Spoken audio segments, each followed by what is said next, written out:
ఈజీగా చేసుకునే మోతీచూర్ లడ్డు ప్రిపరేషన్‌ని చూడండి. శనగబాడలు మనం వడలకి నానబెట్టుకుంటాం కదా! ఆ విధంగా 4, 5 గంటల పాటు నానబెట్టేసుకోవాలి. వాటర్ ఏమీ లేకుండా మిక్సీకి పట్టుకొని వడలుగా కాల్చేసుకోవాలి. కాల్చుకున్న తర్వాత ప్లేట్‌లో తీసుకొని చల్లారబెట్టుకొని కోర్స్‌గా మనం ఈ విధంగా మిక్సీలో పట్టేసుకోవాలి. ఒక కప్పు శనగబాడలు తీసుకుంటే ఒక కప్పు చక్కెర సరిపోతుంది. ఇంకొంచెం కావాలంటే ఎక్స్‌ట్రాగా వేసుకోవచ్చు మీరు. పాకమేమీ అవసరం లేదండి. జస్ట్ కరిగితే సరిపోతుంది. ఫుడ్ కలర్ వేసుకోండి. పుచ్చగింజలు, నెయ్యి వేసేసుకొని ఒకసారి బాగా కలిపేసుకోండి. ఇప్పుడు మిక్సీకి పట్టుకున్న ఆ పౌడర్ ఉంది కదా! అది కూడా వేసేసుకొని ఒకసారి బాగా కలిపిన తర్వాత ఫ్లేమ్ ఆఫ్ చేసేసుకోండి.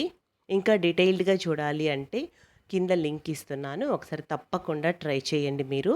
మొత్తం కలిపేసుకున్న తర్వాత ఉండలుగా పట్టేసుకుంటే చాలా చాలా టేస్టీగా ఉండే మోతీచూర్ లడ్డు రెడీ.